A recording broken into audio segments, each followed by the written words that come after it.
조선 중종 12년 한양의 거리는 여느 때와 다름없이 분주했습니다. 시장에는 상인들의 호객 소리가 울려 퍼지고 양반과 평민이 뒤섞여 걸어갔죠. 하지만 이 평화로운 일상 속에는 누구도 모르는 비밀이 숨어 있었습니다. 바로 사람의 운명을 얼굴에서 읽어내는 신비로운 능력을 가진 남자의 이야기입니다. 오늘은 여러분께 조선시대를 배경으로 한 관상가의 파란만장한 이야기를 들려드리겠습니다. 과연 사람의 얼굴에는 정말 운명이 새겨져 있는 걸까요? 그리고 그 운명을 읽을 수 있다면 우리는 미래를 바꿀 수 있을까요? 지금부터 시작되는 이야기 속으로 함께 떠나보시죠. 한양 북촌의 허름한 골목 끝자락에 작은 초가집 하나가 있었습니다. 그곳에는 이내경이라는 30살의 관상가가 살고 있었죠. 내경은 어린 시절 유랑하는 스승을 만나 관상술을 배웠습니다. 스승은 그에게 오관, 즉 눈, 코, 입, 귀, 눈썹을 보는 법을 가르쳤고 얼굴의 삼정을 통해 사람의 과거와 현재, 그리고 성품을 읽는 방법을 전수했습니다. 하지만 내경은 자신의 능력을 믿지 않았습니다. 그저 배고픔을 면하기 위해 길거리에서 점을 치며 근근히 살아갈 뿐이었죠.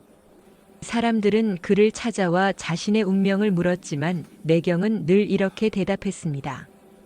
얼굴은 그저 겉모습일 뿐 운명은 스스로 만들어가는 것이요.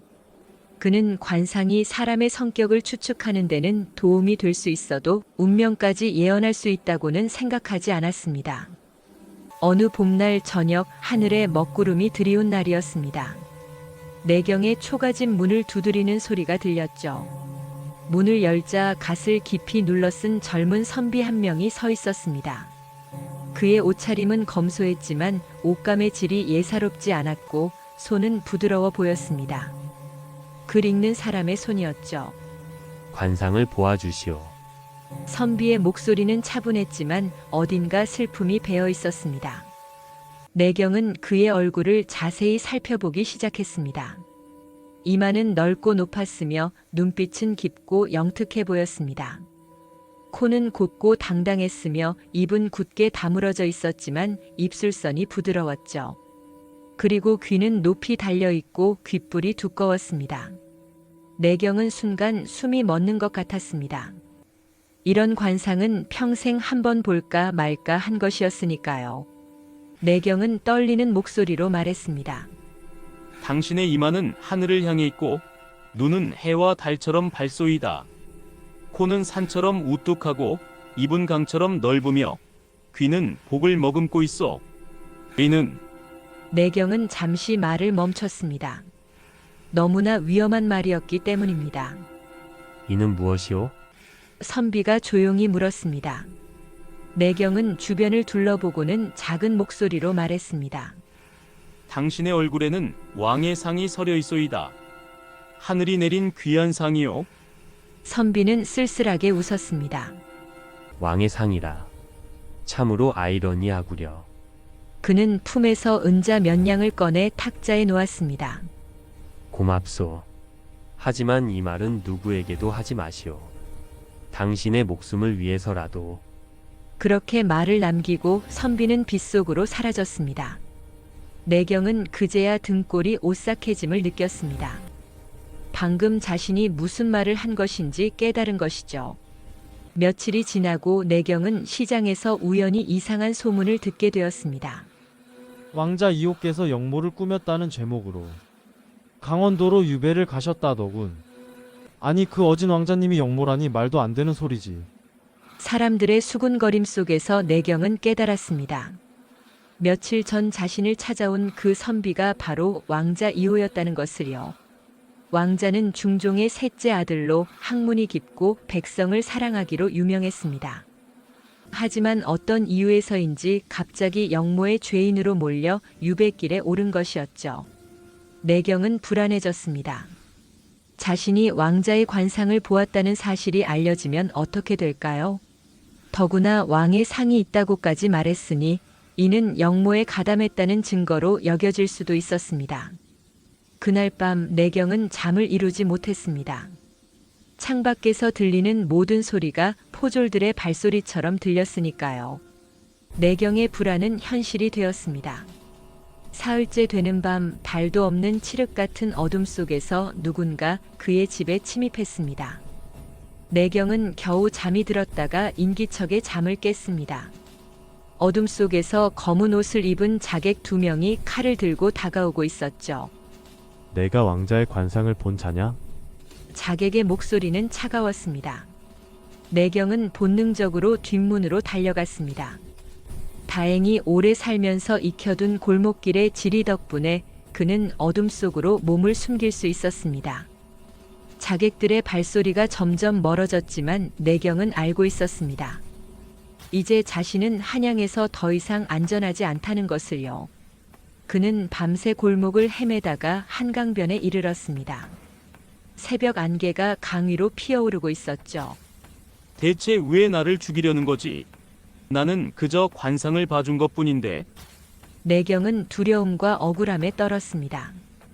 그 순간 강변의 허름한 주막 쪽에서 낯익은 목소리가 들려왔습니다. 역시 당신이었군요. 관상가 어르신. 그곳에는 갓을 벗은 왕자 2호가 서 있었습니다. 유배를 가던 중 호송하던 관리들의 눈을 속이고 도망친 것이었죠. 왕자마마, 내경은 무릎을 꿇으려 했지만 왕자가 그를 붙잡았습니다. 지금은 왕자가 아니오. 그저 영모의 죄인일 뿐이오. 왕자의 얼굴에는 깊은 피로가 서려 있었습니다. 두 사람은 주막 구석에 자리를 잡고 앉았습니다. 왕자가 먼저 입을 열었습니다. 당신도 습격을 받았군요. 제가 예상한 대로입니다. 저의 관상을 본 사람들을 모두 제거하려는 것 같소. 내경은 이해할 수 없다는 표정으로 물었습니다. 대체 무슨 일이신지요? 왜 마마께서 영모의 죄를 뒤집어 쓰신 겁니까? 왕자는 한숨을 쉬며 말했습니다. 저도 모르겠소. 단지 어느 날 갑자기 저를 역적으로 몰아가는 증거들이 나타났고 아바마마께서는 저를 믿어주지 않으셨소. 누군가 치밀하게 계획한 일이 분명하오. 내경은 깊은 생각에 잠겼습니다. 자신의 목숨도 위태로운 상황이었지만 왕자의 억울한 누명을 그냥 지나칠 수가 없었습니다.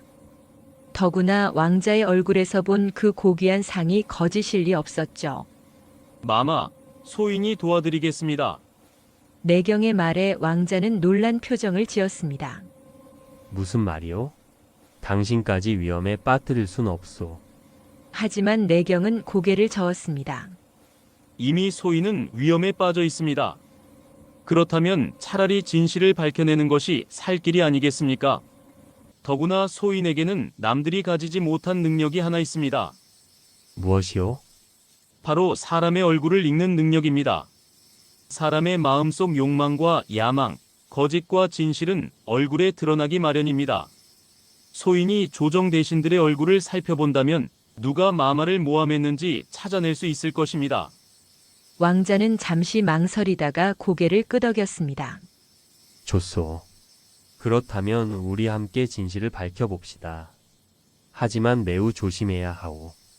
우리의 적은 강력하고 교활하니까요. 두 사람은 신중하게 계획을 세우기 시작했습니다. 먼저 왕자는 신분을 완전히 숨기고 평민 행상으로 변장하기로 했습니다.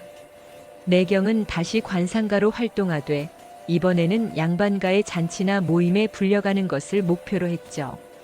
그곳에서 조정 대신들의 얼굴을 직접 볼 수 있을 테니까요. 하지만 어떻게 양반가에 들어갈 수 있겠소? 왕자가 걱정스럽게 물었습니다. 내경은 미소를 지었습니다. 한양에는 관상을 보고 싶어하는 양반과 부인들이 많습니다. 소문을 퍼뜨리면 됩니다.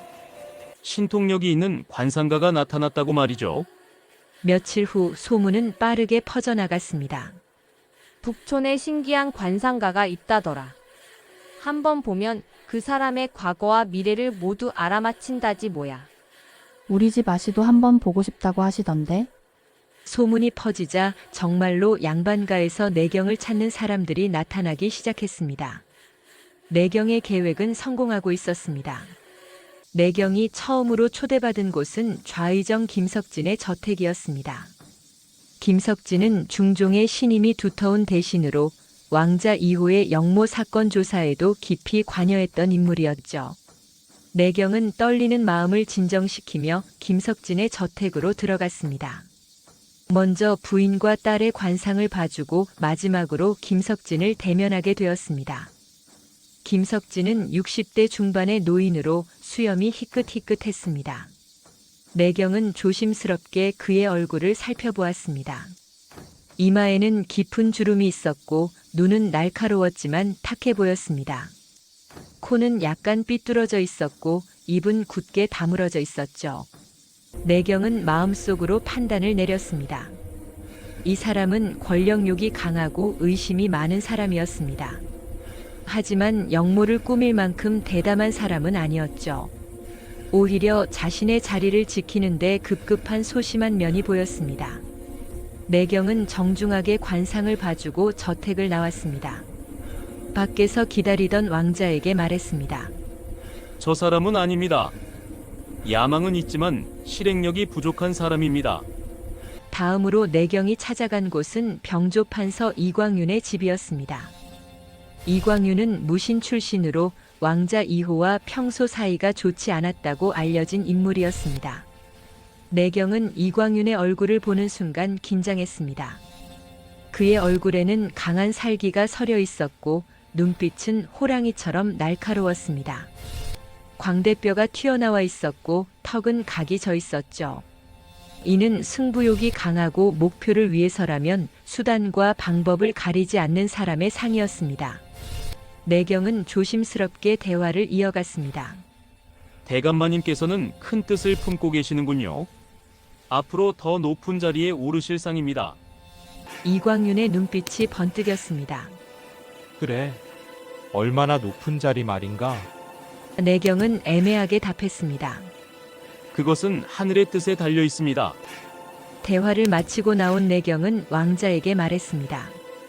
저 사람은 의심할 만합니다. 야망도 크고 실행력도 있는 사람입니다. 하지만 아직 확신할 수는 없습니다. 더 많은 사람을 만나봐야 합니다. 내경은 계속해서 조정 대신들을 만나며 그들의 얼굴을 읽어나갔습니다. 호조판서, 이조판서, 형조판서까지 차례로 만났죠. 하지만 결정적인 단서를 찾지 못했습니다. 그러던 어느 날 내경은 우의정 박현수를 만나게 되었습니다. 박현수는 40대 중반의 인물로 왕자 2호의 스승이기도 했습니다. 왕자는 박현수를 가장 신뢰했고 박현수 역시 왕자를 아들처럼 아꼈다고 했습니다. 내경은 박현수의 얼굴을 보는 순간 이상한 느낌을 받았습니다. 겉으로 보기에는 온화하고 인자한 얼굴이었습니다. 이마는 넓고 평온했으며 눈빛은 따뜻했습니다. 하지만 내경의 숙련된 눈은 놓치지 않았습니다. 입꼬리에 미세한 떨림, 눈 밑에 어두운 그늘, 그리고 가끔씩 스쳐 지나가는 차가운 눈빛이요. 이는 두 개의 얼굴을 가진 사람, 즉 겉과 속이 다른 사람의 특징이었습니다. 내경은 속으로 충격을 받았습니다. 설마 왕자가 가장 신뢰하는 사람이 배신자일 수는 없겠죠. 하지만 관상은 거짓말을 하지 않았습니다. 내경은 조심스럽게 박현수를 관찰하기 시작했습니다. 그는 왕자에게 자신의 의심을 털어놓기가 두려웠습니다. 왕자가 가장 신뢰하는 사람이 배신자라는 말을 어떻게 할 수 있겠습니까? 하지만 진실을 밝혀야 했습니다. 내경은 박현수의 집 근처를 배회하며 그의 행적을 살폈습니다. 며칠 동안 관찰한 결과 이상한 점을 발견했습니다. 박현수는 밤늦은 시간에 종종 집을 나섰고 북촌의 한 저택으로 향했습니다. 그 저택의 주인은 다름 아닌 병조판서 이광윤이었습니다. 왜 우의정과 병조판서가 밤에 몰래 만나는 거지? 내경은 의문이 깊어졌습니다. 다음 날 내경은 왕자를 만나 자신이 본 것을 조심스럽게 전했습니다. 왕자는 처음에는 믿을 수 없다는 표정이었습니다. 박현수 대감이 나를 배신했다고? 그럴 리가 없어. 그분은 나의 스승이자 아버지 같은 분이요. 하지만 내경이 관찰한 사실들을 하나하나 설명하자 왕자의 표정이 굳어졌습니다. 더 확실한 증거를 찾아야겠소. 왕자와 내경은 박현수의 저택에 몰래 침입하기로 결정했습니다. 위험한 일이었지만 다른 방법이 없었습니다. 달이 구름에 가려진 어두운 밤, 두 사람은 담을 넘어 박현수의 서재로 들어갔습니다. 내경은 떨리는 손으로 촛불을 켰고 왕자는 서랍과 책장을 뒤지기 시작했습니다. 한참을 찾던 중 왕자가 책장 뒤에 숨겨진 비밀 공간을 발견했습니다. 그곳에는 여러 장의 서신이 숨겨져 있었습니다. 왕자는 떨리는 손으로 서신을 펼쳤습니다. 그리고 그는 충격에 휩싸였습니다. 서신에는 왕자를 영모로 몰아넣기 위한 치밀한 계획이 적혀 있었습니다. 가짜 증거를 만드는 방법, 증인을 매수하는 방법, 그리고 왕자의 측근들을 제거하는 방법까지 상세히 기록되어 있었죠. 더욱 충격적인 것은 서신의 끝에 적힌 문구였습니다. 왕자가 제거되면 다음 왕위는 우리가 원하는 사람이 차지할 것이다. 그리고 우리는 진정한 권력을 쥐게 될 것이다. 서신의 서명에는 박현수와 이광윤의 도장이 찍혀 있었습니다. 왕자는 무릎이 꺾이는 것 같았습니다. 자신이 가장 신뢰했던 스승이 자신을 배신한 것이었습니다. 왜 그러신 거지? 왕자의 목소리는 떨렸습니다. 내경은 서신을 더 읽어보며 말했습니다. 여기 그 이유가 적혀 있습니다. 마마, 서신에는 박현수의 야망이 드러나 있었습니다. 그는 왕자가 왕이 되면 자신이 왕 위에 군림할 수 있다고 생각했습니다. 하지만 왕자는 독립적이고 현명했기에 박현수의 뜻대로 움직이지 않을 것이 분명했죠. 그래서 박현수는 차라리 왕자를 제거하고 자신이 조종할 수 있는 다른 왕자를 왕위에 앉히려 했던 것입니다. 이광윤은 무신으로서 병권을 장악하고 싶어 했고 박현수와 손을 잡았습니다. 두 사람은 서로의 욕망을 채우기 위해 왕자를 희생양으로 삼은 것이었습니다. 권력이란 이렇게 무서운 것이었구나. 왕자는 허탈하게 웃었습니다. 자신을 가장 아껴준다고 생각했던 사람이 사실은 자신을 가장 이용하려 했던 사람이었습니다. 서신을 손에 넣은 왕자와 내경은 이것을 어떻게 활용할지 고민했습니다. 직접 임금께 가져간다면 박현수가 거짓이라고 주장할 수도 있었습니다. 더 확실한 증거가 필요했습니다. 내경이 제안했습니다. 마마 함정을 놓는 것은 어떻습니까? 박현수와 이광윤을 한자리에 모이게 하고 그들이 직접 죄를 자백하게 만드는 겁니다. 어떻게 그렇게 할 수 있겠소? 소인이 박현수에게 찾아가 마마의 행방을 알고 있다고 말하겠습니다. 그리고 많은 돈을 주면 그 정보를 팔겠다고 하는 겁니다. 그러면 박현수는 이광윤과 만나 이 문제를 상의할 것입니다. 그 자리에 마마께서 숨어 계시다가 대화를 엿듣고 증인이 되시면 됩니다. 위험한 계획이었지만 다른 방법이 없었습니다. 왕자는 고개를 끄덕였습니다. 며칠 후 내경은 박현수를 찾아갔습니다. 대감마님, 중요한 정보가 있습니다. 왕자 2호의 행방을 알고 있습니다. 박현수의 눈빛이 변했습니다. 정말인가? 어디 있는가? 내경은 교활하게 웃었습니다. 그건 은자 1000냥의 가치가 있는 정보입니다. 박현수는 곧바로 이광윤을 불렀습니다. 두 사람은 깊은 밤 박현수의 서재에서 만났습니다. 내경은 그들 앞에서 태연하게 말했습니다. 왕자는 한강변에 버려진 주막에 숨어 있습니다. 혼자서 숨어 지내고 있으니 지금이 제거할 절호의 기회입니다. 박현수와 이광윤은 서로를 바라보며 대화를 나누기 시작했습니다. 내경이 자리를 비켜주자 두 사람은 본격적으로 이야기했습니다. 드디어 왕자를 완전히 제거할 수 있겠군. 이번에는 살려두면 안 되네. 이광윤이 차갑게 말했습니다. 박현수가 고개를 끄덕였습니다. 자네 말이 맞네. 처음에 역무로만 몰아 유배에 보내려 했던 것이 실수였어. 완전히 제거했어야 했지. 이번에는 확실하게 처리하세. 그런데 그 관상가는 믿을 만한가? 걱정 말게. 돈에 눈이 먼 자일 뿐이네. 일이 끝나면 그 자도 처리하면 되지. 두 사람은 음흉하게 웃었습니다. 그 순간 병풍 뒤에 숨어 있던 왕자가 모습을 드러냈습니다. 그의 손에는 조정 관리들이 함께 있었습니다. 박현수, 이광윤. 그대들의 모든 대화를 들었노라. 박현수와 이광윤은 창백한 얼굴로 그 자리에 얼어붙었습니다. 왕자는 품에서 서신을 꺼내 보였습니다. 이것이 그대들의 음모를 담은 증거요. 그리고 방금 그대들이 한 말은 이곳에 있는 관리들이 모두 들었소. 박현수는 무릎을 꿇었습니다. 마마, 소인의 잘못입니다. 용서해 주십시오. 하지만 왕자는 차갑게 고개를 저었습니다. 선생님이라 불렀던 그대가 나를 이렇게 배신할 줄은 몰랐소. 그대는 나에게 충과 의를 가르쳤지만 정작 그대 자신은 그것을 저버렸소. 이광윤은 끝까지 발악했습니다.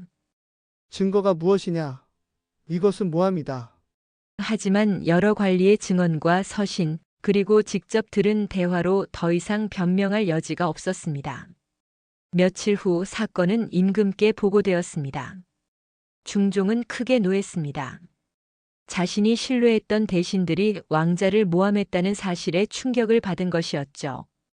박현수와 이광윤은 영모죄로 처형되었고 왕자 이호는 무죄로 풀려났습니다. 한양에는 다시 평화가 찾아왔습니다. 사건이 모두 해결된 후 왕자는 내경을 궁으로 불렀습니다. 그대의 덕분에 나는 누명을 벗을 수 있었소. 진심으로 감사하오. 왕자는 내경에게 후한 상을 내리려 했지만 내경은 정중히 거절했습니다. 마마, 소인은 그저 제 목숨을 지키기 위해 한 일일 뿐입니다. 상은 받을 수 없습니다. 왕자는 미소를 지었습니다. 그렇다면 한 가지만 물어보고 싶소. 그대가 처음 나를 보았을 때 내 얼굴에서 왕의 상을 보았다고 했소. 정말 그 말이 사실이었소? 내경은 잠시 망설이다가 고개를 끄덕였습니다. 네, 마마. 마마의 얼굴에는 분명 귀한 상이 있었습니다. 왕자는 창밖을 바라보며 말했습니다. 하지만 나는 왕이 되지 못할 것 같소. 이번 일로 많은 것을 깨달았소. 권력이란 것이 얼마나 무섭고 사람을 변하게 만드는지를. 내경이 조용히 말했습니다. 마마, 소인이 처음 관상수를 배울 때 스승님께서 하신 말씀이 있습니다. 얼굴은 운명의 가능성을 보여줄 뿐 결정하는 것은 그 사람 자신이라고요. 마마께서 왕이 되시든 안 되시든 그것은 마마의 선택입니다. 그로부터 몇 년이 흘렀습니다. 왕자 이호는 결국 왕위에 오르지 않았습니다. 그는 정치에서 물러나 학문에 전념하며 백성을 위한 글을 쓰고 후학을 양성했습니다. 많은 사람이 그를 현명한 학자로 기억했고 그의 가르침은 후대에까지 전해졌습니다. 내경은 다시 한양의 골목으로 돌아갔습니다. 여전히 작은 초가집에서 사람들의 관상을 봐주며 살았지만 이제는 조금 다른 마음가짐이었습니다. 그는 사람들에게 얼굴에 새겨진 운명보다는 스스로 만들어가는 삶에 대해 이야기해 주었습니다. 당신의 얼굴에는 좋은 기운이 있어. 하지만 진정으로 중요한 것은 당신이 어떤 선택을 하느냐요. 어느 봄날 한 젊은이가 내경을 찾아왔습니다. 제 운명을 봐주십시오. 내경은 그의 얼굴을 보며 미소 지었습니다. 당신의 운명은 당신의 손에 달려 있어. 관상은 그저 하나의 참고일 뿐이요.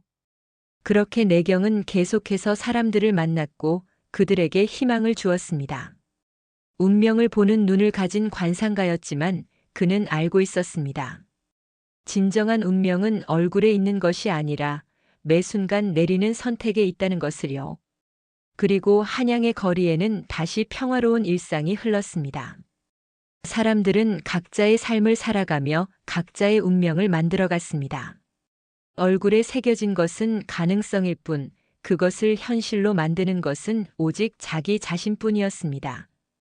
이것이 바로 관상가 이내경이 평생에 걸쳐 깨달은 진리였고, 그가 사람들에게 전하고 싶었던 메시지였습니다. 여러분도 기억하십시오. 우리의 미래는 이미 정해진 것이 아닙니다. 우리가 매 순간 내리는 선택이 바로 우리의 운명을 만들어갑니다. 오늘도 여러분의 삶에서 좋은 선택을 하시기를 바랍니다. 지금까지 운명을 보는 눈 이야기를 들어주셔서 감사합니다.